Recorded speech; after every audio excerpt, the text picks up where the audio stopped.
Financement en fonds propres. Les financements en fonds propres, donc il va y avoir...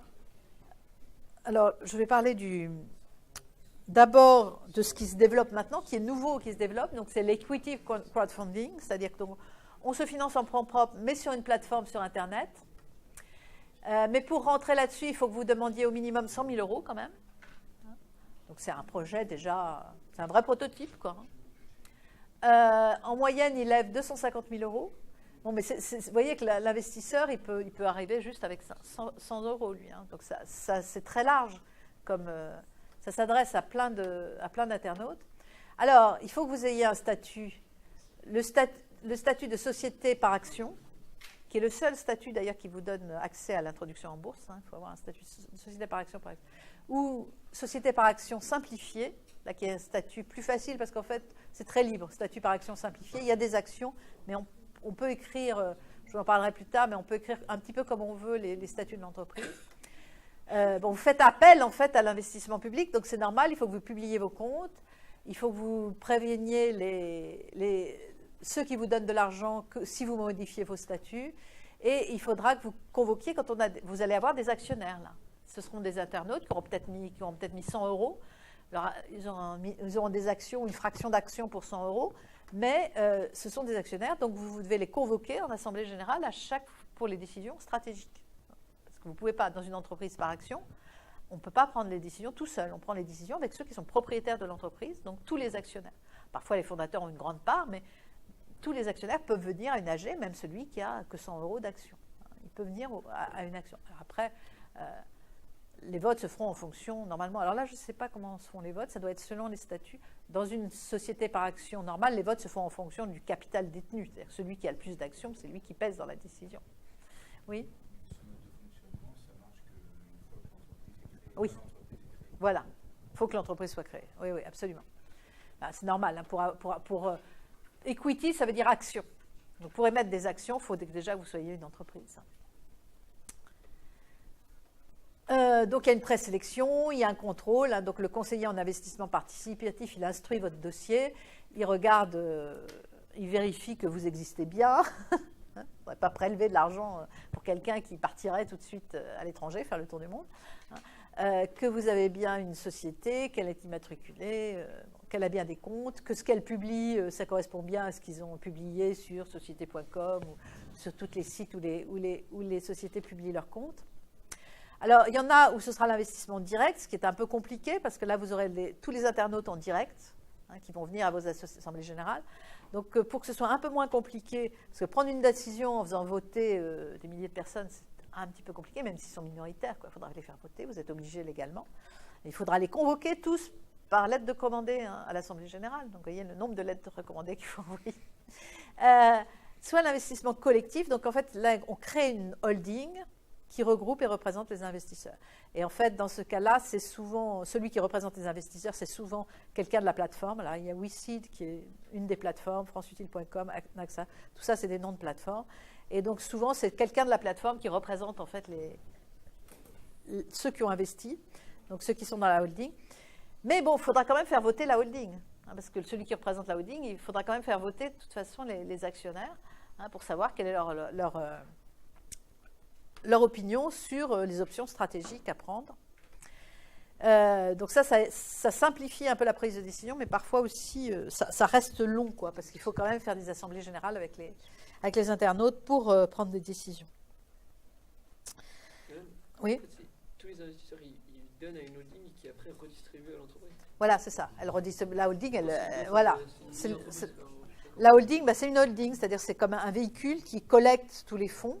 Et ces fonds sont confiés à l'entreprise, l'ensemble. Elle confie l'ensemble à l'entreprise. Et en plus, la holding, ce qui est intéressant, c'est qu'elle a des représentants.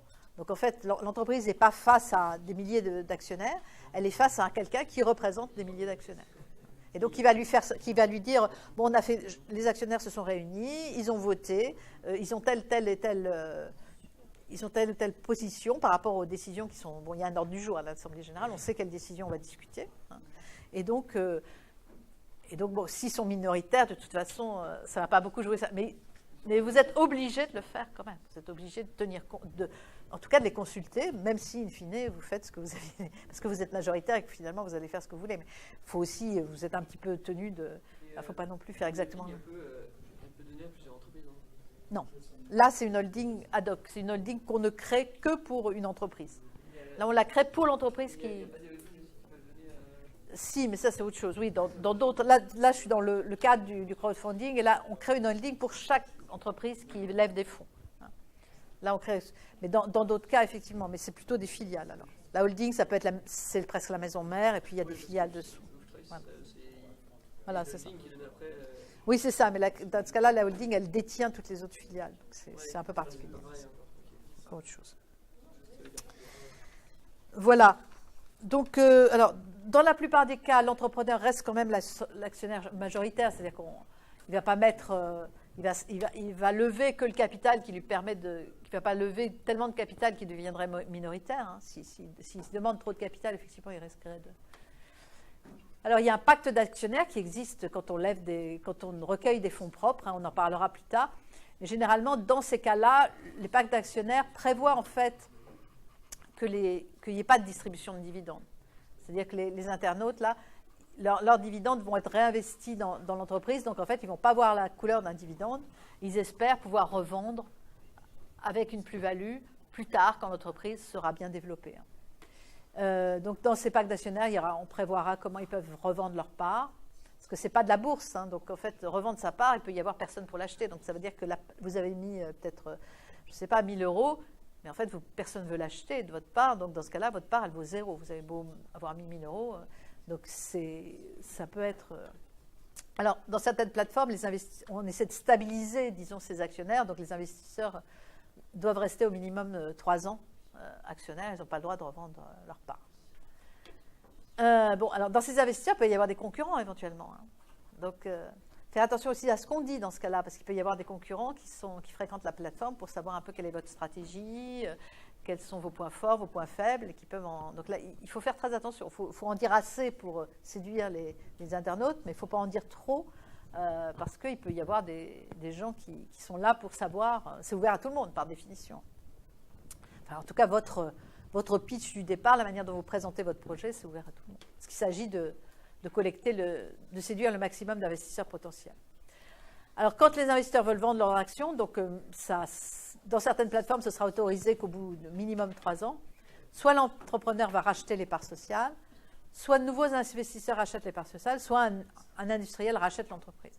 Et donc là, en fait, il a un petit peu garanti l'investisseur qu'il y aura quelqu'un pour racheter ces 1 000 €. Donc, ce que je vous ai dit avant n'était pas vrai. Là, il est un peu garanti. Alors, on ne sait pas à combien l'entrepreneur va racheter les parts sociales et comment ça se décide. Hein. C'est un peu là où ça peut être peut-être à pas très cher. Hein. Parce que s'il n'y a pas d'industriel qui veut racheter l'entreprise, s'il n'y a pas de nouveaux investisseurs qui veulent racheter les parts, bon, vous êtes face à un entrepreneur qui est en fait obligé de vous racheter les parts, mais peut-être au prix initial, je ne sais pas. Il est prioritaire, l'entrepreneur, sur les autres actionnaires Là, je ne sais pas. Honnêtement, je ne sais pas. Je pense que ça dépend peut-être d'ailleurs de du pacte que vous allez écrire, qui va être écrit. Hein. Ça peut dépendre des cas.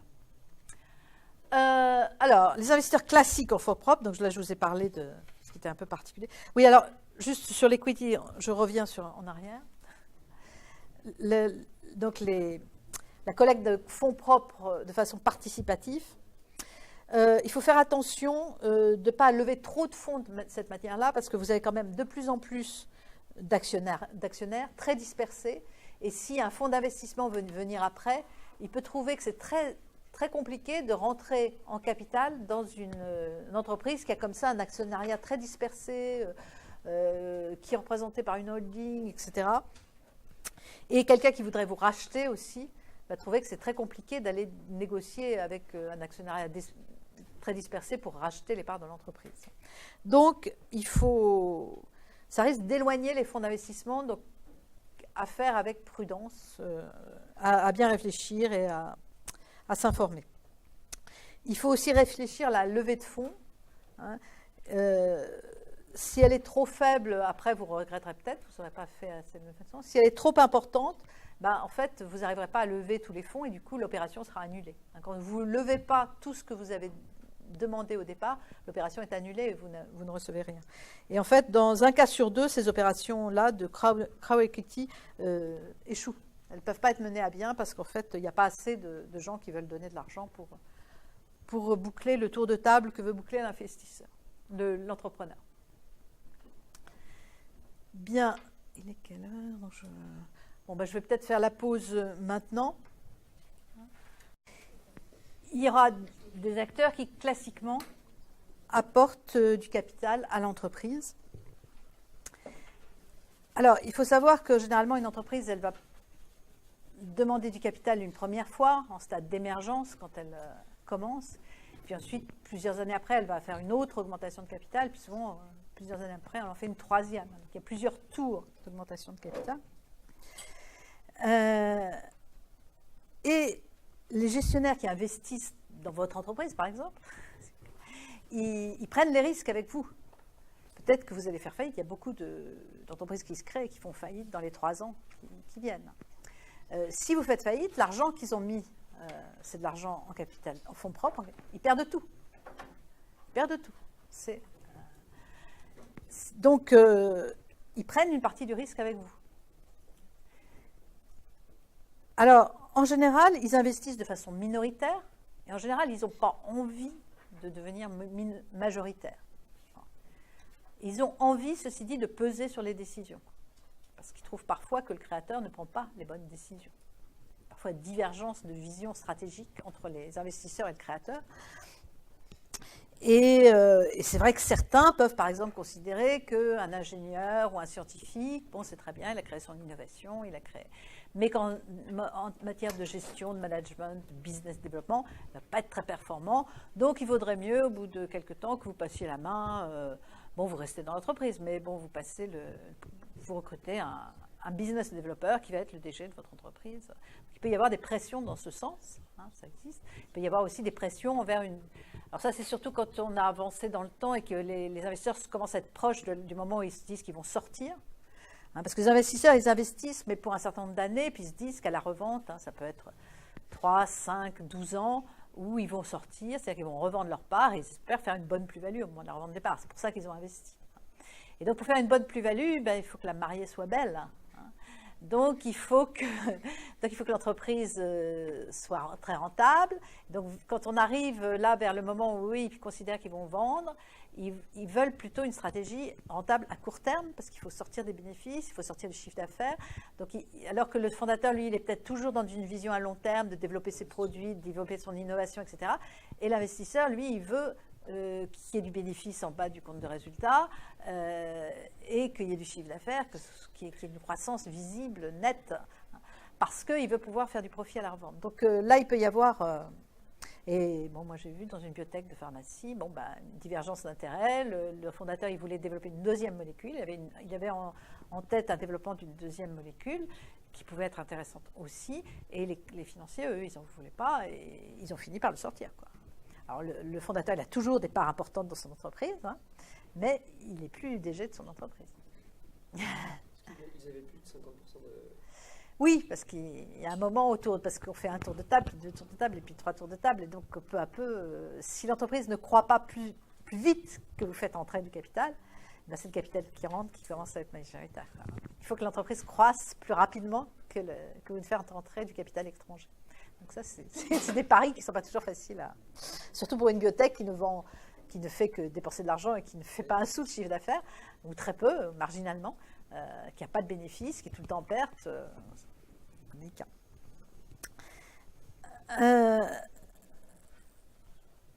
Donc les investisseurs classiques. Donc il y a les business angels, ça c'est les personnes. Des personnes qui souvent sont des anciens créateurs d'entreprises. Et ils ont souvent créé avec succès une entreprise, l'ont vendue avec une bonne plus-value, ils ont de l'argent. Ils ont envie de participer à une autre aventure, mais ils n'ont pas envie quand même de le faire eux-mêmes. Donc ils vont parrainer un peu une entreprise en mettant de l'argent dessus. En plus, l'argent qu'ils mettent dans une entreprise, si vous êtes une PME, si vous êtes petit et si vous êtes innovant, ça va être sorti de l'assiette de l'impôt sur la fortune. S'ils ont gagné beaucoup d'argent, ils sont imposables à l'impôt sur la fortune. Et les investissements qu'ils feront sur une petite entreprise innovante va leur permettre de défiscaliser donc une partie de leur patrimoine. Donc l'intérêt des business angels, c'est que souvent ils ont de l'expérience, c'est des gens qui ont déjà créé des entreprises, qui en ont déjà géré, donc ils vont pouvoir être de bons conseils, ils vont pouvoir accompagner l'entreprise, et leur parrainage va rassurer les banques. S'ils ont investi, les banques vont se dire c'est des gens sérieux, ils ont bien étudié le dossier, donc ça va aider. Alors les family office, ça c'est les grands groupes industriels, les grandes familles industrielles. Vous savez, en France, il y a les grandes familles industrielles du Nord, là, les familles propriétaires d'Auchan, de Bonduel, c'est des grandes familles d'industriels. Et ceux-là, ils créent souvent, bon, ils ont de l'argent, donc ils créent des fonds propres à la famille, qui vont leur permettre d'investir dans des entreprises.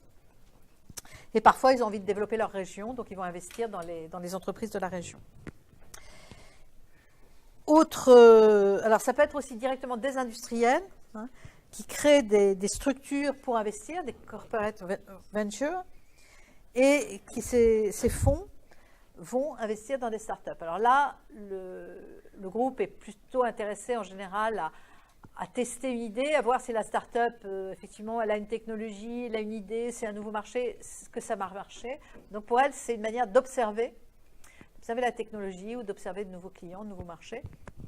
Et puis avec l'idée, un petit peu à la fin, si ça marche bien, ils peuvent racheter. Ils peuvent racheter. Si ça ne marche pas, ils n'ont pas pris beaucoup de risques parce qu'ils ont investi. Donc ça leur permet d'observer ce qui se passe. Alors ce qui peut se passer aussi, c'est ce qu'on appelle l'essaimage, c'est-à-dire que dans un grand groupe, s'il y a un cadre qui a envie de créer sa boîte, on va lui dire d'accord, tu y vas, surtout si c'est un peu dans le domaine du groupe, ça peut être intéressant pour le groupe qu'il aille au bout de son innovation, de son envie. Et puis quand même, on lui garantit, si ça ne marche pas, qu'on le reprend dans le groupe. Et puis si ça marche, peut-être que le groupe va le racheter, parce que comme ça, il aura testé. Donc c'est ce qu'on appelle l'essaimage. Alors il y a Veolia, Lafarge qui investissent pas mal dans le secteur des startups de clean tech, parce que c'est une manière de tester, de voir qu'est-ce qui sera intéressant à l'avenir. C'est une manière d'anticiper l'avenir, de pouvoir voir venir qu'est-ce qui risque de se passer. Alors, les industriels, ils peuvent se regrouper aussi pour investir à plusieurs. Alors, vous voyez que c'est généralement des gros tickets, comme on dit quand même, plus de 300 000 euros. Alors les fonds d'investissement, ça c'est très différent. Les fonds d'investissement, c'est des gens qui viennent du monde des assurances ou du monde bancaire, qui collectent des fonds en fait auprès des épargnants, qui collectent de l'épargne, et puis qui créent un fonds. Et puis avec ce fonds, ils vont investir, donc en rassemblant cette épargne, ils vont investir dans différentes startups ou entreprises ou PME. Et c'est souvent sectoriel, il y a souvent une spécialisation sectorielle. Alors en général, ces fonds, ils se créent en 5 à 12 ans, et sur les 5 à 12 ans, il y a 3 à 5 ans où ils investissent dans différentes startups. Ils vont investir par exemple ce qu'on appelle dans 10 lignes, c'est-à-dire dans 10 startups. Et puis les 3 à 5 ans ou les 2 à 5 ans suivantes, là ils vont commencer à les revendre en espérant les vendre avec plus-value. Alors souvent dans les 10 lignes, il y en a 9 qui revendent à perte, et puis peut-être une qui va sauver Quand on investit en émergence, en général, on voit que les statistiques en émergence, généralement, les fonds d'investissement perdent de l'argent. Ils n'arrivent pas à décoller. Alors ça, c'est les fonds d'investissement. Alors, BPI France, donc, qui est l'énorme banque publique sur l'innovation, le soutien aux entreprises pour développer les entreprises, pour leur exportation, etc., a ses propres fonds d'investissement et aussi investit dans d'autres fonds d'investissement. Et il y a des investissements, par exemple, qui peuvent être créés avec des fonds de la Caisse des dépôts. Vous savez, la Caisse des dépôts, c'est une gigantesque tirelire publique, parce qu'elle a une bonne partie des fonds des caisses d'épargne, enfin des fonds de l'épargne des ménages sous forme de livrets d'épargne, etc., sont gardés. Puis elle a aussi des fonds de retraite. Donc tout ça, ça fait beaucoup d'argent. Donc elle investit et elle a beaucoup d'actions dans l'économie pour stabiliser les marchés, etc. Parce que justement, elle a énormément de fonds, donc elle peut agir sur les marchés assez facilement.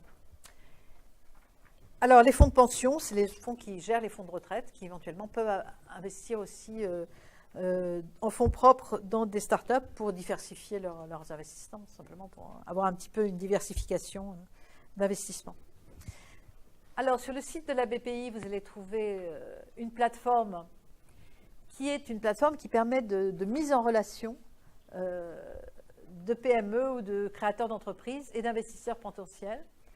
Et donc, sur cette plateforme, interviennent aussi des sociétés de capital investissement, des business angels, des investisseurs individuels, enfin des tas de gens qui cherchent qui ont de l'argent et qui veulent le placer. Et donc, en face, des créateurs d'entreprises. Et là-dessus, celui qui veut avoir des financements présente son projet d'augmentation de capital. Alors, ils peuvent rechercher, donc des investisseurs peuvent aussi rechercher, c'est assez intéressant parce qu'ils peuvent rechercher des clients, ils peuvent rechercher un laboratoire, un distributeur, une expertise technologique ou industrielle. Alors, c'est des plateformes, il y a un système de notation, de points, de recommandations, hein, et donc vous pouvez être noté de plus ou moins bien, hein, et mieux vous êtes noté, finalement vous acquérez de la notoriété sur la plateforme, hein, et vous pouvez même finir par être labellisé, hein, par la BPI si votre projet, finalement tout le monde le trouve très très séduisant. Donc c'est intéressant, hein, c'est une manière de faciliter la mise en relation des acteurs, d'une façon un peu sécurisée parce que c'est la BPI qui encadre tout ça quand même. Et bon, c'est assez récent, hein, c'est pas vieux, mais ça promet d'être, c'est un bon outil pour entrer en relation avec des gens, surtout quand on n'a pas soi-même de réseau de relation. Alors évidemment, il faut bien se présenter, il faut savoir bien se présenter sans en dire trop, parce que c'est toujours pareil, il peut y avoir des concurrents potentiels, hein. Donc il faut savoir se présenter, pas en dire trop sur le projet, mais en dire quand même suffisamment pour que les gens voient de quoi il s'agit. Ça peut être un système intéressant. Alors, focus sur les business angels. Donc, individuellement, un business angel, il va vous donner de 10 000 à 20 000 euros. Donc, c'est déjà ça, hein, c'est pas mal. Mais c'est vrai que souvent, ils se regroupent en réseaux plus importants. Et il y a beaucoup de réseaux régionalement. Et donc, ils peuvent vous parrainer et donc vous donner de la crédibilité parce qu'ils auront étudié votre dossier. Et s'ils investissent dedans, c'est quand même un critère de qualité du dossier si vous arrivez à décrocher l'investissement d'un business angel. Les fonds d'investissement, donc, c'est des sociétés de gestion. Donc, je vous dis, ils collectent l'épargne du public et puis ensuite, ils l'investissent dans un portefeuille de projets. Donc là, c'est agréé par l'AMF, l'Autorité des marchés financiers. Et donc, tous ces sigles-là correspondent à des fonds d'investissement. Alors, ils sont parfois généralistes, souvent spécialisés par secteur d'activité, hein. D'abord parce que ça leur permet de juger mieux, hein, de la start-up où ils investissent quand ils sont spécialisés. C'est vrai que c'est dur d'être compétent sur les start-up de tous les secteurs, hein. Tandis que si on est spécialisé en biotech, on finit par avoir un peu des réflexes, à savoir un peu juger de la qualité de l'entreprise. Alors, il y a des fonds qui sont publics, il y a des fonds qui sont entièrement publics, financés par la Caisse des dépôts entreprises, qui est donc une filiale de la Caisse des dépôts qui est faite justement pour ça, pour soutenir les entreprises et pour mettre des fonds dedans. Financé par le Grand Emprunt, financé par Oseo, qui est l'agence de l'innovation, hein, qui est dans la BPI, mais qui est spécialisée sur l'innovation. D'où des fonds privés. Et il y a aussi des fonds régionaux avec de l'argent, des budgets régionaux pour financer éventuellement l'entrée dans des startups. Alors, combien ça représente? Alors, vous avez différentes phases. Alors ça vous dit aussi comment les investisseurs voient une entreprise. Ils la voient, en fait, le concept n'est pas encore prouvé, il n'y a pas encore de vente, ils en sont à faire de la R&D, ils en sont à essayer de construire leur prototype. Ça, c'est ce qu'on appelle la phase d'amorçage. Donc, pour un investisseur, c'est la plus risquée, parce que vraiment, on ne voit pas encore où ils vont. Donc ça, c'est ce qu'on appelle la phase d'amorçage. Après, vous commencez à faire des ventes, vous avez un chiffre d'affaires, de 1 million, ce n'est pas beaucoup, hein, un chiffre d'affaires de 1 million, souvent 3 à 5 personnes, mais bon, vous n'avez pas encore la rentabilité, hein, parce que même... Et donc là, on considère que vous testez la réponse du marché. Donc ça aussi, c'est une phase qui est moins risquée que la première, mais qui est quand même assez risquée. Et puis ensuite, il y a la phase qu'on appelle de développement. Et là, c'est des phases où c'est beaucoup moins risqué. C'est pour ça que vous voyez qu'on donne beaucoup plus d'argent dans ces phases-là, parce que l'entreprise, là, elle est rentable. Et simplement, elles cherchent à croître encore plus, elles cherchent à aller sur les marchés étrangers, par exemple, à développer une activité à l'étranger ou à exporter. Et c'est pour ça qu'elles cherchent des fonds. Donc là, ça, c'est des stades beaucoup, beaucoup plus rentables. Donc il y a des fonds qui vont être... les fonds de capital risque vont en fait, ce qu'on appelle les fonds de capital risque, vont en fait investir dans ces deux phases-là. Et souvent, quand on regarde les statistiques, en fait, ces fonds n'arrivent pas à la rentabilité parce qu'il y a trop de... Ils prennent par exemple ils investissent dans une dizaine d'entreprises, puis en fait, il y en a qu'une qui finit par continuer son activité, et puis finalement, donc ça ne compense pas les pertes sur les... Donc bon, disons que c'est grosso modo à l'équilibre. Ils perdent un petit peu ou ils sont juste à l'équilibre, mais en fait, ça... Alors, ce qui est intéressant, c'est qu'ils fassent ça et puis qu'ils restent dans certaines entreprises où ils ont vu qu'elle était... Là, ils peuvent sélectionner la bonne, puis ils vont rester jusqu'au capital développement, et c'est là où ils vont gagner de l'argent. Parce que ça leur permet de tester la... Mais il peut y avoir plein d'entreprises qui, là, vont faire faillite. Alors, vous voyez, donc là, les tickets sont assez ce n'est pas des entreprises qui ont encore des besoins énormes, parce qu'elles sont juste en train de construire leurs prototypes, de vérifier que leur concept marche bien. Et là, par contre, elles commencent à vendre, etc., donc les besoins augmentent. Mais bon, les investisseurs se méfient, parce qu'ils peuvent encore... Alors, vous voyez, là, vous avez l'évolution des investissements en millions.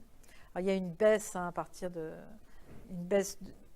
qui était forte 2011-2012. Après, ça repart un peu. Mais 2008, c'était plus... La crise de 2008, ça, quand même...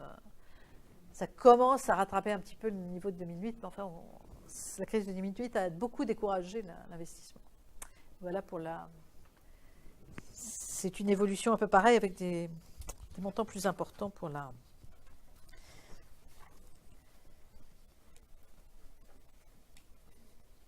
Alors, il faut savoir que, bon, il arrive, quelqu'un qui était à la tête d'un fonds d'investissement nous disait, bon, il y a des entreprises dans lesquelles on est collé.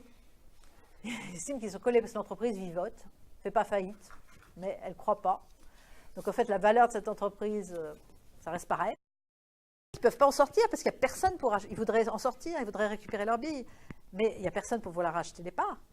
Ce n'est pas des entreprises qui sont cotées en bourse, hein, donc vous ne pouvez pas vendre les parts en bourse, elles ne sont pas en bourse. Hein. Donc, il n'y a personne pour acheter la part, donc ils sont collés avec cette... et ils ne peuvent pas en sortir. Hein. Il y a aussi le cas de un créateur qui a levé des fonds avec un beau projet, et puis le créateur a disparu. Parti faire le tour du monde avec l'argent qu'il avait donné, on ne l'a jamais revu. Donc là, c'est perte sèche de l'argent. C'est un cas, enfin, c'est un directeur de fonds d'investissement qui m'a raconté ça. Ça lui est arrivé. Vraiment.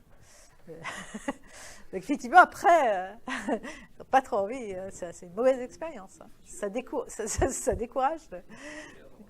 Non, mais il faut voir qu'effectivement, ils prennent des risques. On ne peut pas du tout savoir. Les risques sont très importants. Dans ces phases-là, les risques, c'est énorme. Hein. Il y a énormément d'entreprises, un pourcentage, je ne sais plus quel est le pourcentage, d'entreprises qui, dans les 3 ans, font faillite. C'est très fort.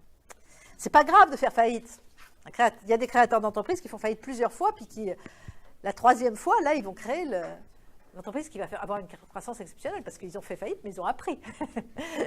Ils ont appris à chaque fois, et le dernier coup est le bon. Et il y a beaucoup de créateurs d'entreprises qui font plusieurs fois faillite avant d'y arriver. Pour le créateur d'entreprise, bon, il a mis une partie de ses économies, c'est vrai, puis il a mis tout son travail, etc. Mais d'un autre côté, il apprend, il se fait des réseaux de relations, etc. Par contre, le directeur de fonds d'investissement, lui, risque de se faire taper sur les doigts. Il y a une base de données, justement, avec toutes les entreprises qui ont fait faillite. Je ne crois pas. Je ne crois pas. Je pense que ce serait trop indiscret. Il y a déjà des bases de données avec les gens qui font des chèques sans provision. Mais... bon, donc, alors, l'évaluation de la valeur qu'on va apporter à l'entreprise est très importante.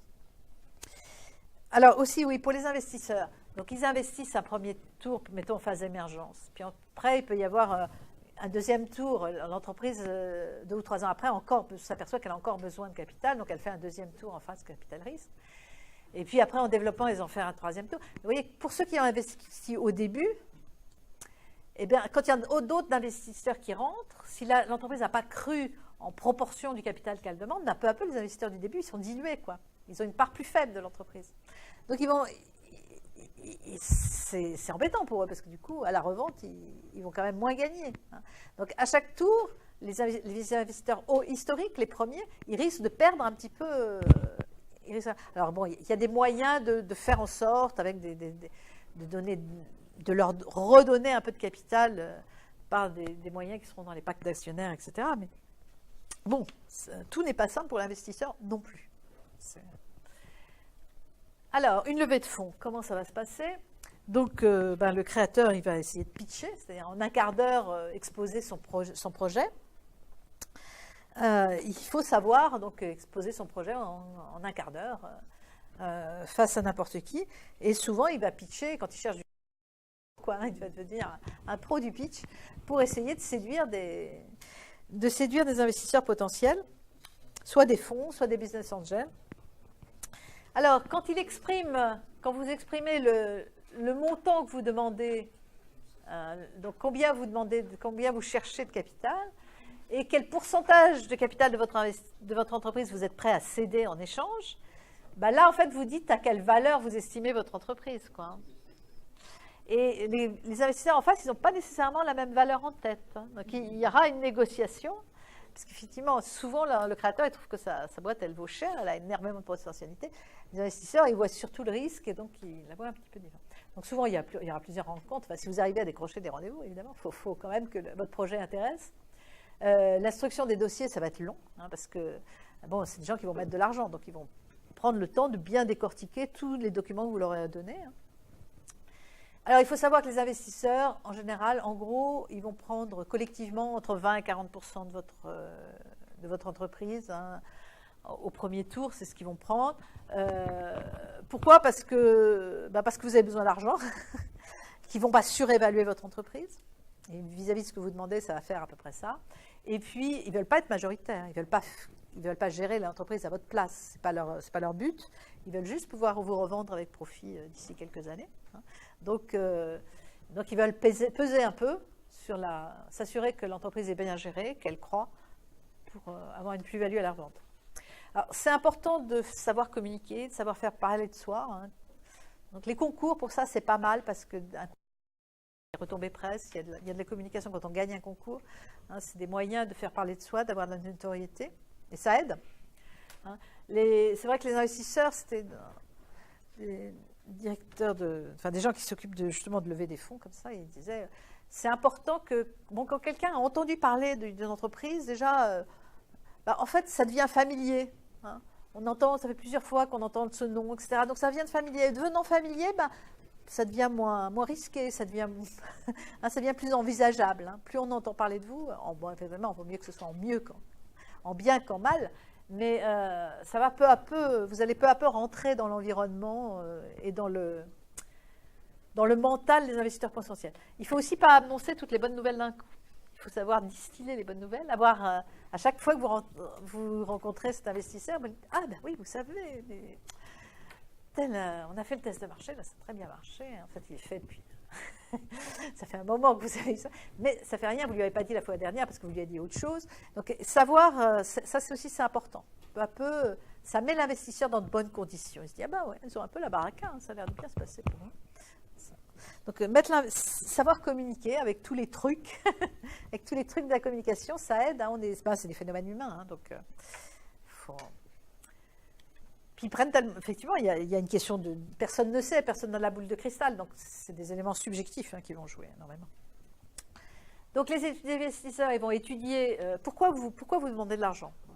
Si vous demandez de l'argent, le fondateur qui veut lever des fonds parce qu'il veut augmenter, ça n'a pas enthousiasmé les investisseurs. Si les investisseurs voient que les fonds que vous allez lever, parce qu'il y a des associés qui veulent sortir, et donc ça va servir à rembourser les parts des associés qui veulent s'en aller, là aussi, pourquoi est-ce qu'on leur donne? Ils veulent donner des fonds pour la croissance de l'entreprise. Ils veulent que ça serve à faire croître l'entreprise parce que c'est là où ils voient leur plus-value au bout. Donc, ça, c'est important à le savoir. Il faut leur dire que vous allez investir cet argent pour faire croître votre entreprise, pour la rendre rentable et, in fine, donc, pour créer de la valeur pour eux. Si vous demandez trop sur la première levée de fonds, vous allez du coup, vous risquez de distribuer trop de parts de votre entreprise, puis vous devenez minoritaire. Donc, il vaut mieux bon, vous savez que vous aurez besoin d'argent, mais vous n'avez pas forcément besoin tout de suite. Vous voyez vos besoins, mais peut-être ce n'est pas tout de suite. Donc, vous allez pouvoir différer une partie de vos besoins. Et puis, à la 3e année, donc prévoir les levées de fonds progressives et pas tout demander du premier coup, quoi. Ça, c'est important. Alors, il faut savoir que les investisseurs, ils préfèrent souvent, les fonds d'investissement en particulier, préfèrent pas être tout seuls. Ils aiment bien partager des risques. D'abord, l'étude du dossier, etc. Ils vont pouvoir discuter avec les autres investisseurs et donc ils se sentiront plus rassurés s'il y a d'autres investisseurs qui viennent. D'une part, du point de vue du jugement, c'est vrai que quand on est plusieurs, on va avoir un jugement plus... On va pouvoir discuter, on aura un jugement plus assuré si on a discuté avec d'autres experts sur la question. Et puis ensuite, plus il y a d'investisseurs, plus il y a de fonds sur la start-up. Et plus il y a de fonds sur la start-up, quand même, ça lui donne plus de chances de réussir sa croissance. Donc effectivement, pour que le bateau soit mieux chargé et donc tienne mieux la mer et in fine croisse de façon plus efficace.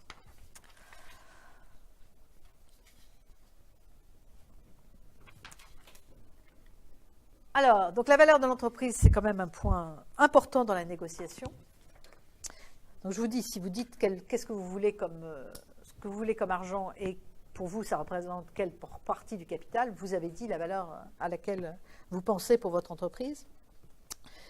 Les investisseurs, eux, ils vont avoir une vision assez subjective, souvent sur des startups dont on espère la croissance. Donc là, on est dans un cas où c'est une startup qui demande des investisseurs en fonds propres. En général, c'est qu'il y a du risque, parce que sinon, ils iraient voir les banques. C'est qu'il y a du risque et aussi c'est qu'il y a un potentiel de croissance.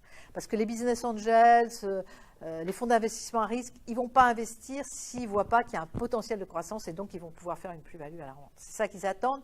Donc comme ils attendent une plus-value, ils ne vont pas investir dans un pressing ou dans une épicerie. Ils vont investir s'ils pensent que vous allez faire de la croissance, que votre projet il est innovant, et qu'in fine, vous allez devenir Google, quoi. Ça, c'est l'idéal. C'est à ça qu'ils rêvent, en tout cas. Bon, il faut les faire rêver. Bon, ce qui va être intéressant pour eux, c'est la qualité du projet. La qualité du projet, au début, en fait, elle est quand même... donc, ils vont beaucoup la qualité du fondateur.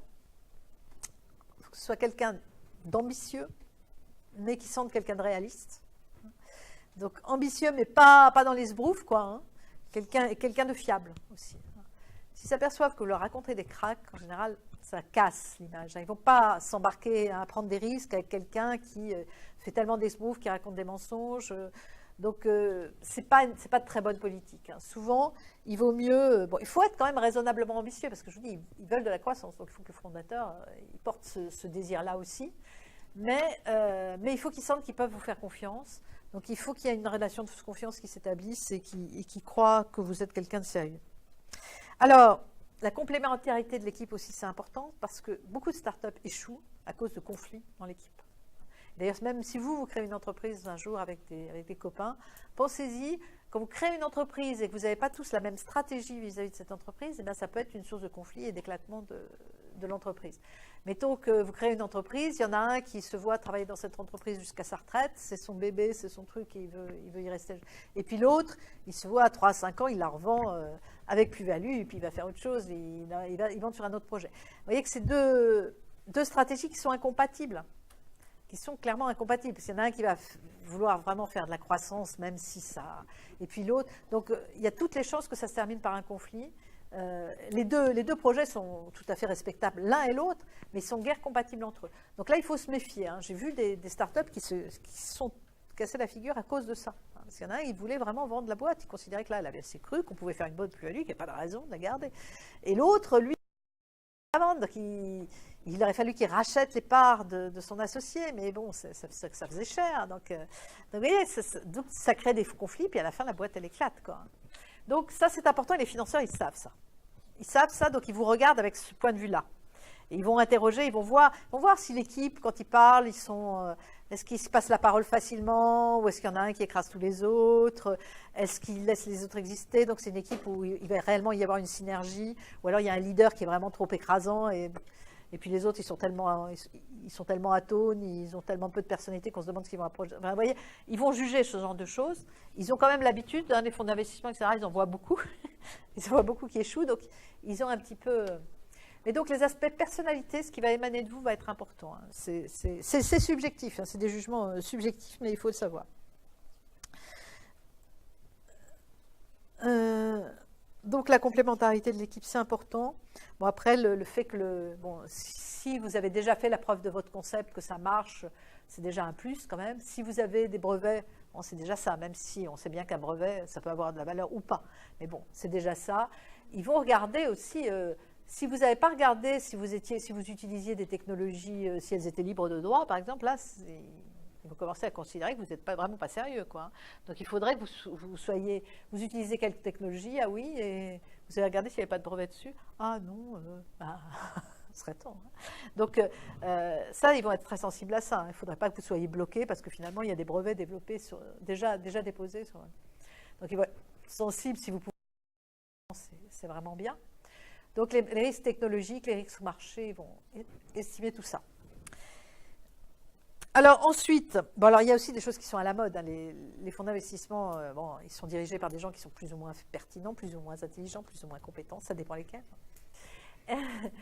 Donc, en ce moment, c'est plutôt la silver economy. Hein, mais comme il va y avoir de plus en plus de vieux, il faut faire des produits et des services pour les vieux, et donc c'est ça qui va être rentable. C'est le baby-boom, hein, c'est le baby-boom qui vieillit. Donc, le baby-boom d'après-guerre. Et donc, il y a des phénomènes de mode. On a vu la mode Internet. Hein, la mode Internet, pendant la bulle Internet, les investisseurs, ils ne regardaient pas du tout le résultat, ils regardaient juste le nombre. Même maintenant, je crois, sur des sites Internet, ils regardent le nombre de clics ou ils regardent le nombre de gens qui passent sur le site. Mais ils finissent par oublier, c'est tellement la mode qu'ils finissent par oublier de regarder les coûts, la rentabilité, quoi.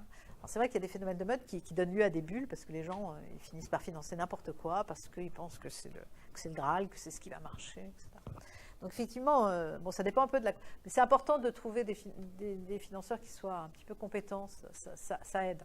Ça aide aussi à ce qu'ils comprennent vos difficultés parce que parfois, il ne faut pas qu'ils soient trop rudes non plus au moment où vous avez des difficultés.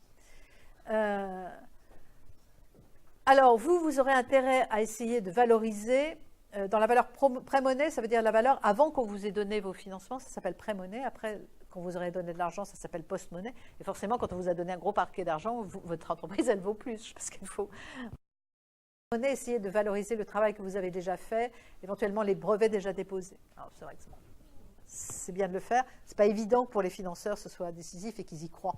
Hein, ça dépend. Bon, ils peuvent considérer que ces brevets n'ont pas tellement de valeur. Alors donc vous allez essayer de valoriser tout le travail que vous avez déjà fait et puis aussi l'actif net, réévaluer si vous avez des immobilisations, des machines, des équipements, valoriser tout ça. Si vous avez déjà des... Alors théoriquement, la valeur d'une entreprise, ça se calcule à partir des cash flows prévisionnels actualisés. Vous connaissez ça, l'actualisation. Donc on prend les cash flows chaque année, l'année 1, l'année 2, et à chaque fois on le divise par un plus un taux d'actualisation qui est le taux d'intérêt des actifs sans risque, donc soit le taux d'inflation, soit le taux des obligations sans risque. Les obligations, c'est des prêts à long terme, hein, donc c'est un taux d'intérêt plus faible normalement que d'autres. Et donc, vous allez, enfin certaines obligations, et donc vous allez sommer ça. Normalement, on le somme à l'infini. Mais bon, c'est pas comme ça que vont faire les investisseurs. Donc ça, c'est la valeur théorique d'une entreprise. Mais les investisseurs, eux, ils vont se dire à l'infini, je sais pas ce qui se passera. Déjà, au bout de 3 ans, à 4 ans, je sais pas ce qui se passera. Donc je vais actualiser sur 3 ans, sur 5 ans, quand je vois, quand je connais un petit peu le secteur, qu'il a l'air assez stable. Sur 3 ans, quand c'est moins stable. Donc ça va s'arrêter ici, en fait, l'actualisation. De toute façon, avec l'actualisation, les valeurs plus lointaines n'apportent pas grand-chose parce qu'elles sont très diminuées par l'actualisation. Alors, donc ils vont prendre, ce qui n'est pas le cas par exemple d'une biotech qui ne génère que des pertes, elle n'a pas de cash flow. Elle a l'argent que lui donnent ses investisseurs. Donc, mais si vous avez du cash flow, donc ils vont regarder ça, ils vont l'actualiser sur 3 ou 5 ans, et puis ils vont mettre un coefficient qui représente le risque qu'ils considèrent prendre. S'ils trouvent que le projet est très risqué, ben, ils peuvent prendre ça, puis ils le divisent par 2, puis ils considèrent que c'est ça la valeur de votre entreprise. Ou alors ils en prennent un tiers. Là, ils pensent que c'est très très risqué.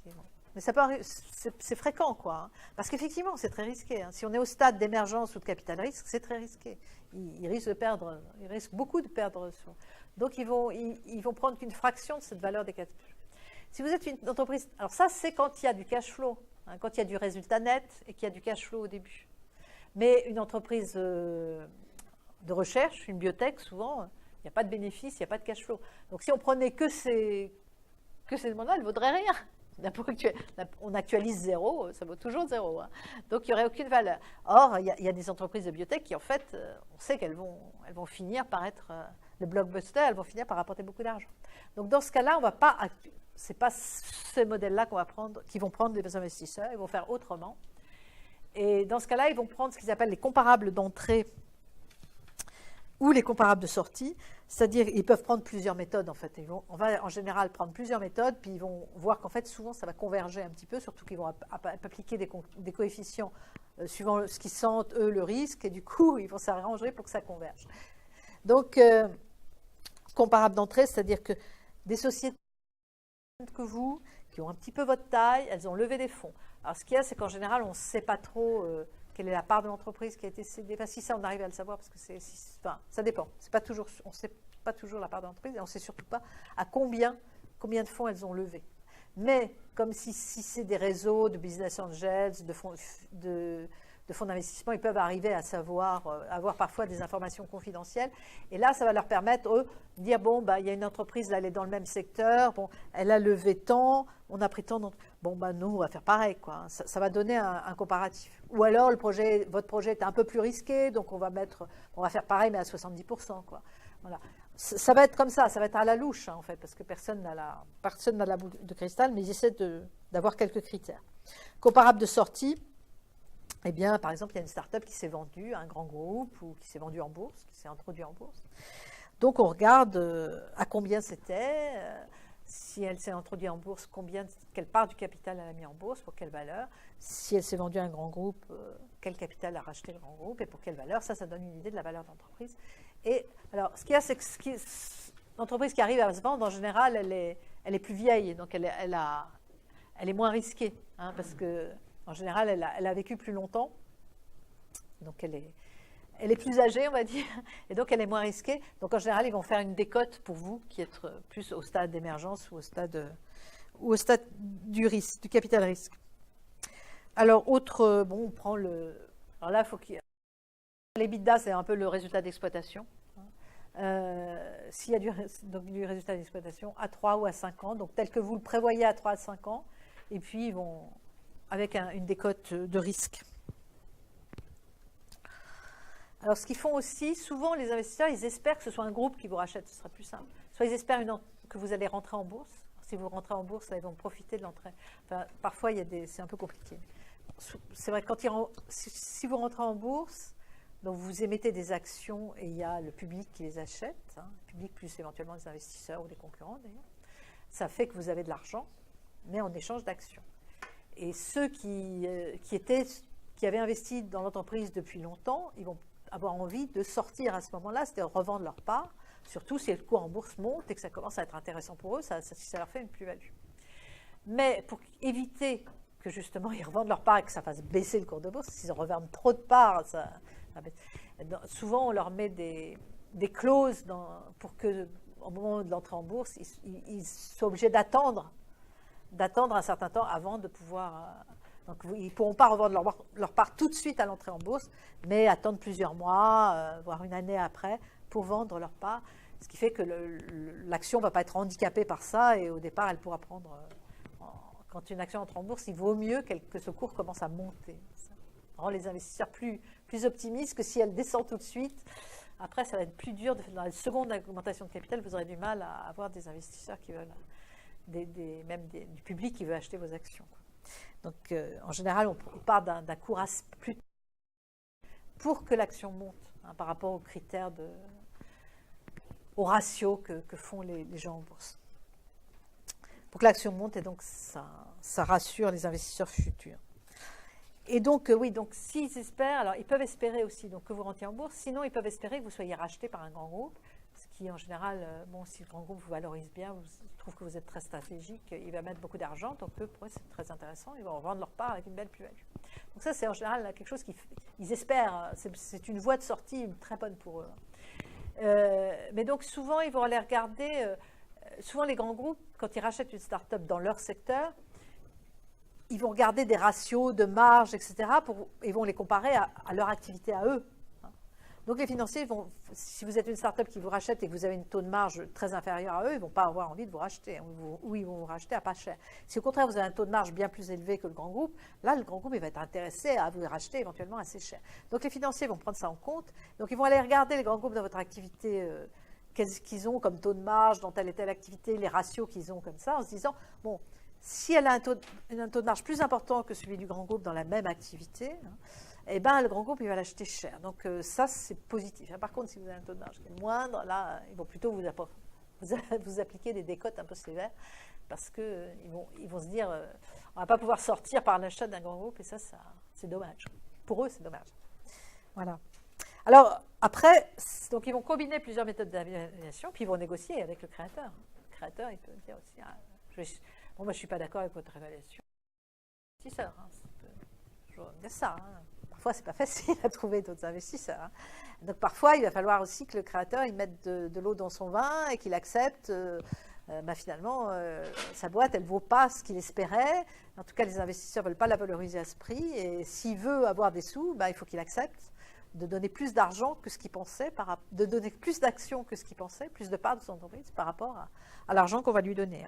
Donc ça alors s'il est trop déçu, on va voir qu'il y a des moyens d'être un peu gentil avec lui, de le favoriser, pour qu'il ne soit pas trop déçu, parce qu'il y en déçoit trop de créateurs. Il faut aussi que le créateur il continue à bien travailler et à bien faire croître sa boîte. Donc il faut quand même, d'entrée de jeu, les investisseurs ne vont pas essayer d'aller au clash. Mais c'est une négociation, avec tous les aléas de la négociation. Alors, les investisseurs, ils peuvent apporter du capital, donc ce qu'on appelle du fonds propre. Ils participent au capital social de l'entreprise. C'est au passif du bilan, vous connaissez ça. Et cet argent, donc, ils ne peuvent plus le retirer, sauf à vendre leur part de l'entreprise. Une fois qu'ils ont donné cet argent, ils ne peuvent plus le retirer, sauf à vendre leur part. Et ils peuvent espérer, c'est vrai que si l'entreprise fait beaucoup de bénéfices, ils peuvent espérer avoir des dividendes, mais souvent les investisseurs en fonds propres, ils n'attendent pas des dividendes. Ils attendent une plus-value à la revente. Ils préfèrent que les dividendes soient réinvestis dans l'entreprise pour investir et pour croître plus vite. Ça les intéresse davantage parce qu'ils visent plutôt la plus-value à la revente. Alors les obligations remboursables en actions, les obligations et remboursables en actions, ça veut dire qu'éventuellement, ce prêt, l'entreprise pourra les rembourser en donnant ses actions au lieu de donner de l'argent en sonnant et trébuchant. Et dans ce cas-là, une obligation remboursable en action, c'est presque un fonds propre. C'est un quasi-fonds propre, on dit. De même, une obligation convertible en action sous certaines conditions, ça va être un quasi-fonds propre. Et c'est intéressant, ces quasi-fonds propres, parce qu'en fait, dans les ratios de solvabilité, ça compte comme des fonds propres. Donc ces obligations-là, elles vont compter comme des fonds propres. Donc les fonds propres, ça va être tout ça dans les ratios de solvabilité. Donc après, si vous voulez un jour avoir un prêt bancaire, ça améliore votre ratio de solvabilité. Alors, ce que peut faire le fondateur pour attirer les investisseurs, c'est justement faire des obligations convertibles en actions sous condition. C'est-à-dire, il va dire, bon, dans 3 ans, si je deviens bénéficiaire, votre obligation, vous pouvez la convertir en actions. Donc là, je deviens bénéficiaire, mon entreprise est donc moins risquée puisqu'elle est devenue bénéficiaire.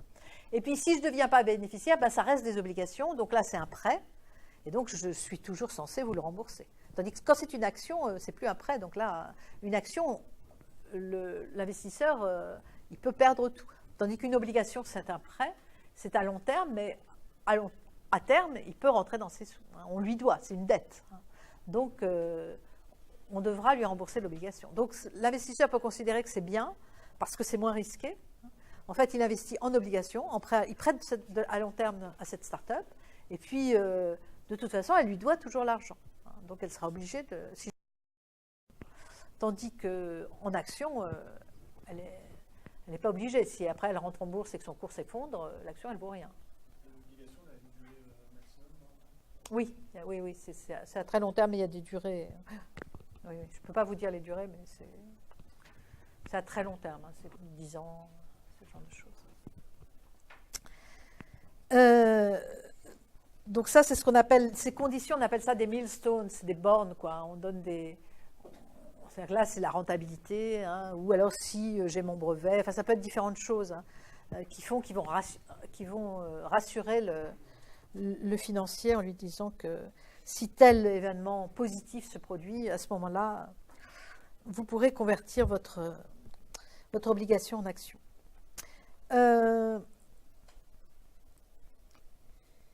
Alors, compte courant, là, c'est les associés eux-mêmes, donc c'est les gens qui sont au capital de l'entreprise, soit des gens qui ont déjà investi dans l'entreprise, soit le fondateur ou les fondateurs, les associés qui ont le capital de l'entreprise, qui prêtent à l'entreprise. Donc, en général, ils prêtent à un taux inférieur à celui du marché.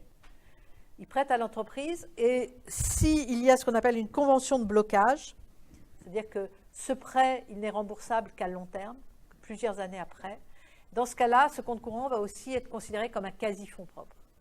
Et dans ce cas-là, vous améliorez aussi vos ratios de solvabilité parce que c'est presque du fonds propre, quoi. Ça va être rentré comme du fonds propre dans les ratios de solvabilité. Donc là, bon, parfois, c'est les comptes courants, parfois, c'est aussi un associé ou fondateur. Le salaire, en fait, le salaire qu'il n'a pas touché, en fait, il est en compte courant, quoi. C'est comme un prêt qu'il a fait à l'entreprise. Ça, c'est un peu différent. Mais ça peut être ça aussi, un compte courant. Alors, pour motiver le créateur, on peut lui accorder... Bon, alors, le créateur, c'est vrai qu'au début, c'est quelqu'un de qualifié, souvent, et puis il ne se paie pas. Il ne se paie pas le vrai salaire qu'il aurait dans un grand groupe, où il se paie peu. Hein. Donc, il faut soutenir son moral. Donc, on peut lui donner des bons de subscription d'actions. C'est un droit d'acheter l'action plus tard, mais un cours décidé aujourd'hui. Donc, à une valeur convenue aujourd'hui, et il l'achètera plus tard. Et on peut décider, par exemple, que s'il fait mieux que le prévisionnel de son business plan, il aura droit à des actions gratuites. Alors, vous voyez que s'il a droit à des actions gratuites, il sera moins dilué, parce qu'il aura une partie de la part de son entreprise, il va récupérer une partie de la part de son entreprise. Donc ça peut le conforter s'il trouve qu'il a donné trop de parts de son entreprise, on peut lui dire ça, et comme ça, il se dit, bon, je vais récupérer une partie de ses parts. Bon, s'il a juste réalisé le business plan, là, il aura droit à des actions à la moitié de leur valeur. Donc là aussi, il sera moins dilué, parce qu'il aura eu des actions à pas cher. Donc, il y a ce genre de... Bon, on peut être créatif à ce genre de choses, il y a plusieurs possibilités. Alors, entre des actionnaires d'une société par action, parce que là, il y a des pactes d'actionnaires qui décident un certain nombre de choses entre les actionnaires et qui sont stratégiques pour les actionnaires. Alors, ce contrat, il est souvent secret. C'est là son intérêt. C'est que, bon, il y a des tas de choses sur les relations entre les actionnaires et l'entreprise qui sont dans les statuts de l'entreprise, mais là, les statuts, c'est public. On sait comment ça se passe, c'est réglementé, tout le monde sait comment fonctionne une société par action. Tandis que le pacte de l'actionnaire, là, c'est secret, personne ne saura. Donc, par exemple, on va pouvoir mettre là-dedans les conditions dans lesquelles les investisseurs pourront sortir, vendre leurs parts. On peut faire en sorte, par exemple, qu'ils soient moins dilués, même s'il y a plusieurs tours, faire en sorte qu'ils aient quand même une part, qu'ils puissent vendre leur part à une valeur acceptable, bien qu'il y ait eu plusieurs tours. Hein. Donc, il y a des manières de faire qu'ils soient moins dilués, mais on ne le dit pas. Ce qui fait que si d'autres investisseurs vont rentrer, par exemple, au deuxième tour, ils ne sauront pas, parce qu'effectivement, c'est eux qui vont... Ceux qui vont rentrer ne savent pas qu'en fait, il y a une clause qui fait que les investisseurs historiques vont recevoir une part plus importante, par exemple, que eux, ils auront des actions, par exemple, qui, en fait, vaudront plus cher à la revente que les leurs. Donc ça, c'est des choses qu'il vaut mieux cacher, sinon vous allez décourager les investisseurs qui arrivent. Si le créateur, par exemple, vend une partie de ses parts, on peut mettre dans le pacte d'actionnaires que les investisseurs ont un droit de préemption, un droit de racheter ses parts en priorité avant d'autres acheteurs. Qu'on ne fasse pas, donc pour éviter que n'importe qui rentre comme actionnaire. On peut considérer que s'il y a vente d'une partie des actions, Il y a un droit de préemption pour les investisseurs au prix égal des autres actionnaires présents. Et que si le créateur vend sa société, carrément la majorité de ses parts, les investisseurs peuvent vendre aux mêmes conditions. Donc en fait, il faut que le deal soit fait en sorte que les investisseurs là ne soient pas lésés par rapport au créateur, sinon il n'a pas le droit de vendre. Voilà, il peut y avoir des clauses sur les droits de vote, etc. Il y a des actions qui ont plus de droits de vote que d'autres, etc. Donc il y a plein de créativité possible pour rédiger le pacte d'actionnaires, qui est le fruit d'une négociation, hein. Une négociation entre les intérêts des investisseurs et les intérêts du créateur. Alors, il va y avoir aussi dans ce pacte d'actionnaires les règles de gouvernance, parce que les investisseurs, ils veulent savoir ce qui se passe dans la société, ils y ont mis des billes, et donc ils veulent savoir comment est gérée la société. Donc souvent, les règles, ça va être le reporting, hein. Ils vont considérer qu'il faut avoir fréquemment le plan de trésorerie, ils veulent savoir s'il y a des problèmes de trésorerie, s'il y a des découvertes bancaires, s'il y a des frais financiers trop importants, etc. Ils veulent savoir souvent le carnet de commandes pour voir comment se développent les marchés d'entreprise. Avoir le bilan et de compte de résultats aussi pour voir si l'entreprise évolue dans le bon sens ou pas. Donc les investisseurs, en général, ils veulent suivre de près l'entreprise. Donc voilà ce que je voulais vous dire un petit peu donc, sur ces aspects, levée de fonds, investisseurs. Bon, c'est des grandes lignes, hein, parce qu'après ça devient... après, il y a des choses qu'il faudra voir si un jour vous faites appel à des investisseurs, mais au moins que vous voyez un petit peu quels sont les enjeux, hein, c'est ça qui m'importe. Est-ce que vous avez des questions sur cette partie-là? Donc après, je vais parler un petit peu des aides. Il y a des exonérations fiscales et sociales pour les entreprises. Et puis après, un petit peu un point sur les concours. Donc il y a pas mal, en France, il y a beaucoup d'aides à la création d'entreprises. Il y a beaucoup d'aides à l'innovation et à la création d'entreprises. Alors, pour une entreprise dans laquelle des étudiants ont au moins 10% du capital, ou des enseignants-chercheurs ont au moins 10% de capital, et qui est une entreprise qui est fondée sur la valorisation de travaux de recherche, elles peuvent entrer sous le statut de jeune entreprise universitaire et elles vont avoir des avantages.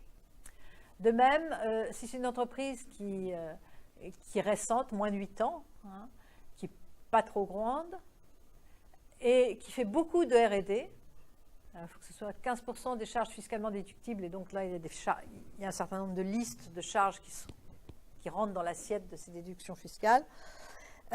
Donc ces entreprises-là, dans ces deux cas, elles vont être exonérées d'impôts pour la première année où elles sont bénéficiaires. C'est-à-dire que elles peuvent être en perte pendant 3 ans, et la 4e année, elles sont bénéficiaires, et là, elles seront exonérées d'impôts. Et elles seront exonérées de 50% de l'impôt pendant l'exercice suivant. Alors là, c'est l'exonéré sur le premier exercice. Et dans certaines régions, elles seront exonérées de la taxe foncière, des cotisations économiques territoriales. Et ça va se cumuler avec notre aide qu'on appelle le crédit impôt recherche. Et sur le personnel de R&D qui est sur les projets d'innovation, etc., donc les chercheurs, les ingénieurs, les techniciens, les gestionnaires de projets, mais aussi les juristes qui s'occupent de la propriété industrielle, leur salaire, ils vont être exonérés des cotisations patronales et des allocations familiales. Donc ça fait en fait des aides qui sont assez sérieuses. Hein. Surtout qu'en fait, tout ce personnel va aussi rentrer dans le crédit impôt recherche, on va le voir après. Donc, là, on peut avoir des aides importantes, mais bon, il faut faire énormément de recherche, hein, quand même. 15% des dépenses éligibles, c'est beaucoup. Donc, il faut être vraiment une entreprise de recherche. Mais par exemple, je ne sais pas si vous connaissez une entreprise là, qui était fondée en nutrition. Bon, elle a bénéficié de ça, du statut de jeune entreprise innovante. Le crédit impôt recherche, donc là, c'est une réduction d'impôt égale à 30% du montant des dépenses de recherche. Alors, c'est plafonné quand même. Et à 5% au-delà de 100 millions d'euros. Mais enfin, pour faire des dépenses de recherche de 100 millions d'euros, déjà, on peut faire la recherche. Hein.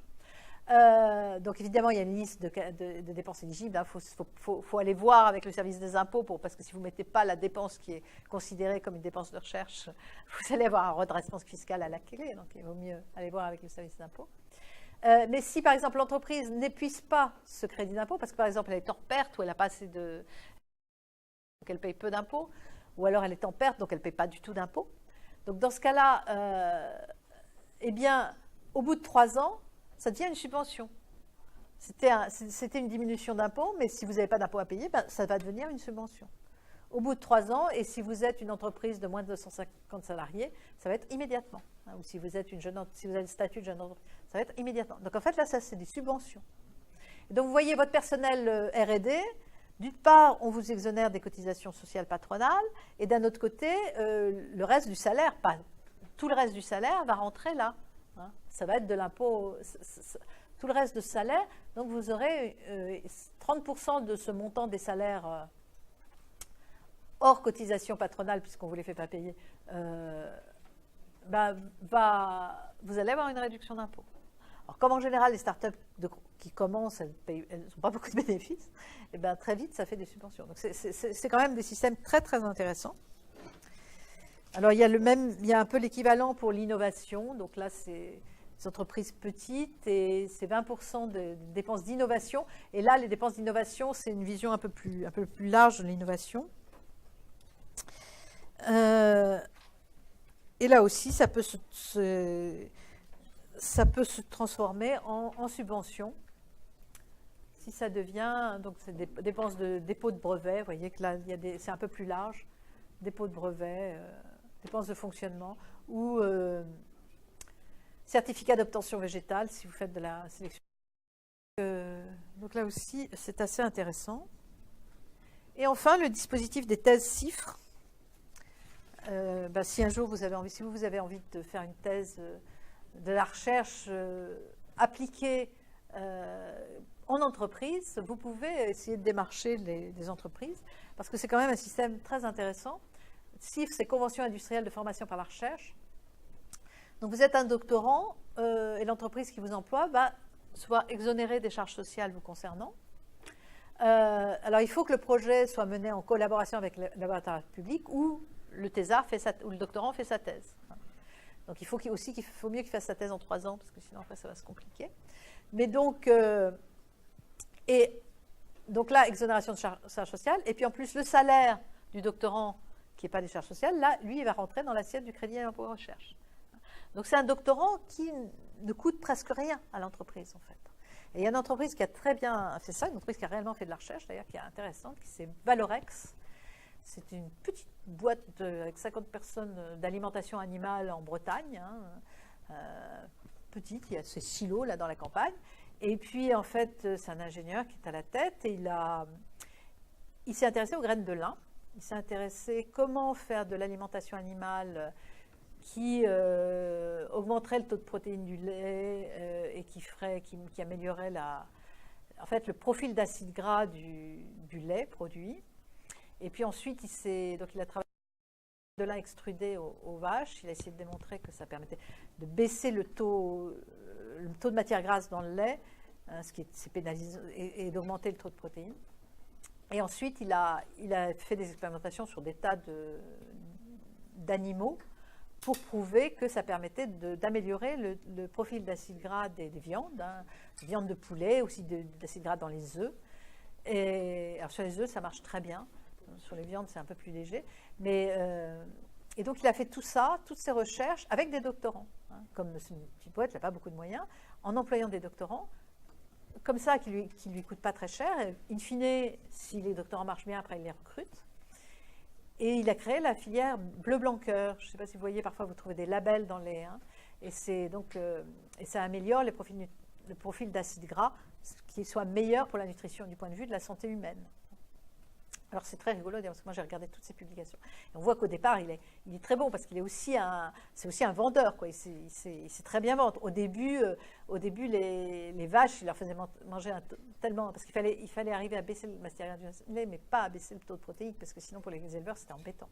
Et donc en fait, l'aliment qu'il leur donnait est tellement enrichi en protéines qu'ils disaient qu'ils ne pouvaient pas baisser le taux de protéines, parce qu'elles en mangeaient tellement. Donc en fait, mais bon, c'est un type qui sait aussi faire marcher sa boîte, qui est très, très charismatique, quoi, c'est vraiment quelqu'un qui sait faire marcher les gens dans son projet. Il est tout à fait passionnant. J'ai essayé d'ailleurs souvent de demander d'intervenir dans les élèves, mais ça n'intéresse pas. C'est dommage. Mais donc, il a développé, il a développé comme ça avec les acides gras un moyen, je ne sais plus, mais par l'analyse du lait, il sait combien les rots des vaches émettent de méthane et de gaz à effet de serre. Enfin, il a développé des tas de choses. Et il a travaillé aussi aux États-Unis. Il a réussi à aller sur le marché américain. Après, il est sorti du lin pour aller sur d'autres graines. Enfin, il continue toujours à explorer le maximum. C'est un peu l'innovation en lignée que je vous montrais. C'est quelqu'un qui développe toujours des idées et qui va toujours au bout, quoi. Il fait des thèses, il fait des publications, il travaille avec l'INSERM, il travaille aussi avec les centres techniques locaux, quoi, sur l'élevage, etc. Mais lui, il a beaucoup utilisé les doctorants, les thèses CIFRE. C'est normal, c'est une petite entreprise, elle n'a pas énormément de moyens. C'est très dur d'avoir des gros budgets pour faire de la recherche pour une très petite entreprise. C'est quand même très difficile. Alors là, les thèses CIFRE, c'est vrai que c'est... Et pour lui, ça a vraiment très très bien marché. Alors, les aides les aides donc de cette banque publique d'investissement, énorme banque publique, qui oriente donc les fonds de la Caisse des dépôts et les fonds d'autres organismes vers les entreprises. Et donc, ils ont tout un tas d'aides. Vous irez sur le site, vous verrez. Des aides à la création d'entreprises pour les études de faisabilité. C'est assez bien comme système parce qu'en cas d'échec, on a moins peur d'échouer parce qu'on n'est pas obligé de rembourser si on n'arrive pas à faire ce qu'on avait décidé ou ce qu'on voulait au départ. Aide au partenariat technologique entre plusieurs entreprises et aussi aider les entreprises à exporter. Alors, ce qui est intéressant aussi, c'est que il donne des garanties de prêt bancaire aussi. C'est-à-dire que si une banque vous demande pour vous donner un prêt, une caution personnelle ou une hypothèque sur vos biens, ce qui peut arriver, parce que les banques sont très, très... Eh bien, vous pouvez aller voir soit les collectivités locales, soit la BPI, qui, elles, peuvent si elles étudient votre dossier, si votre dossier est sélectionné, étudié et paraît solide, elles peuvent donner la garantir votre prêt. Et en échange, il faut que la banque renonce à vous demander une caution personnelle. Parce que sinon, caution personnelle, ça veut dire que c'est sur vos biens propres. C'est-à-dire que votre entreprise fait faillite, c'est votre voiture, c'est votre maison. Si vous êtes marié, communauté de biens, c'est aussi tout ce qui appartient à votre conjoint, ce qui est quand même désagréable. Donc, il y a des moments où il vaut mieux être marié séparation de biens. Donc, faut se méfier quand on est obligé de donner caution. Les cautions, ça vous engage vraiment. Si vos parents donnent caution pour vous, ça les engage vraiment. Et donc, si on peut éviter, il faut plutôt essayer d'éviter et d'avoir des garants par ailleurs. Alors, l'aide au financement des fonds propres, donc là, c'est des prêts. On va vous donner des prêts. C'est réservé à des entreprises qui, en fait, ont déjà eu des aides à l'innovation en général, qui ont déjà eu une aide à l'innovation, ce qui veut dire qu'on a instruit leur dossier et qu'on considère que c'est solide. Donc, ces entreprises-là, on peut leur donner des prêts à long terme, du montant de vos fonds propres, plus aide à l'innovation, et jusqu'à 75 000 €. Et si la région met dans son portefeuille, sort de son portefeuille, ça peut aller jusqu'à 150 000 €. Et ça dure 8 ans. Donc, ça peut vous aider à attendre justement de trouver des fonds d'investissement qui rentrent à votre capital ou des business angels ou des choses comme ça. Et c'est des fonds, des quasi-fonds propres qui pourront vous permettre, ce que ne permet pas un emprunt bancaire, c'est de financer du BFR, de financer de la trésorerie, ce qu'un emprunt bancaire à long terme, les banques ne vous prendront jamais là-dessus. Et on ne vous demande pas là de garantie ni de caution personnelle. Et vous pourrez financer de la R&D, du BFR. Et puis, comme c'est des quasi-fonds propres, ça va augmenter vos ratios de solvabilité. Ça va améliorer vos ratios de solvabilité. Donc, c'est très positif. Alors voilà, donc vous verrez sur le site de la BPI des aides, il y en a dans tous les sens. Alors, les concours. Les concours, c'est quand même très sélectif, les concours. Alors, il y a le prix Pépite pour l'entrepreneuriat étudiant, qui peut être pour des jeunes diplômés aussi, qui sont diplômés depuis moins de 3 ans. Il faut être domicilié en France. Mais ce n'est pas forcément une innovation technologique, ça peut être juste une innovation d'usage. Et en 2015, 5 000 € et 10 prix de 10 000 €. Et il faut déposer auprès du pôle Pépite auquel l'établissement est rattaché. Nous, on est rattaché à Paris-Saclay. C'est ça notre pôle Pépite. Ça, le sigle a une signification comme d'habitude, mais vous la retrouvez sur les sites. Il y aura une concurrence énorme dans le pôle Pépite, dans les SACF, puis HEC, Polytechnique. Oui, oui, il y a beaucoup de gens, mais c'est pas une raison. On est obligé de faire celui-là, même si on ne peut pas aller n'importe où. Ah si, vous êtes libre de présenter tous les concours que vous voulez, mais vous pouvez même y aller et le louper, c'est pas Dans le grave. Pépite, on peut aller que dans le Pépite, Paris-Saclay. Ah oui, oui. Non, mais il est assez Il y fléché. a plus de concurrence. Oui, mais vous êtes les meilleurs. Bon, après, vous pouvez aller chercher d'autres concours. Il y a plein de concours partout. Il y a des concours en région, il y a plein de concours partout. Concours du ministère de la Recherche sur la technologie innovante. Alors là, il y a 2 volets. Il y a un concours émergence pour les études de faisabilité, donc des projets qui en sont à construire leur faisabilité, jusqu'à 45 000 € quand même, c'est pas mal. Et les concours création de développement, là, il y a un programme d'innovation qui est déjà bien défini, et en moyenne, 209 000 €, ça fait beaucoup. Hein. Il y a la ville de Paris, qui, là, effectivement, il faut être domicilié, faut plutôt être domicilié à Paris, parce que la ville de Paris, elle agit pour conserver, pour entretenir son tissu industriel à Paris. Enfin, c'est francilien, hein, c'est Île-de-France, hein, quand même plus large. Qui sont listés hein, sur le site, vous irez. Et il y a 5 secteurs, dont éco-innovation et santé, avec 5 prix à 15 000 € et une place dans un incubateur, sans doute à Goranov d'ailleurs, je pense, qui est l'incubateur de la ville de Paris.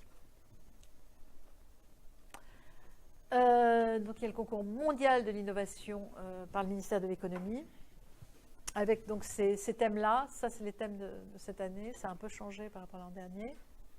Vous voyez les protéines végétales, produits alimentaires nouveaux substituables à la viande, tout ce qui est chimie du développement végétal, développement de nouveaux matériaux, valorisation des métaux qui sont au fond des mers, dessalement moins énergivore, stockage de l'énergie. La silver economy, vous voyez que c'est à la mode. Voilà, les big data. Et jusqu'à 200 000 € en phase d'amorçage. Enfin, bon. Après, bon, j'ai cherché le montant moyen qui serait quand même intéressant à connaître plutôt que le montant maximum. Mais je n'ai pas trouvé. Bon, peut-être vous trouverez. Hein, je n'ai peut-être pas assez cherché. Alors, il y a aussi en agroalimentaire l'agropole d'Agen qui fait un concours sur la création d'entreprises agroalimentaires. Si vous êtes dans ce... Bon, un concours, ça peut valoir le coup de tenter. Et puis après... Si on perd, ce n'est pas grave. Si on réussit, ça vous donne de la notoriété, de la visibilité. Il y a généralement, je vous disais, des retombées presse. Il y a un peu de sous à la clé, hein, parfois beaucoup, mais là, il faut être dans les meilleurs. Quand même. Et donc, en région, vous trouverez aussi différents concours. Hein, sur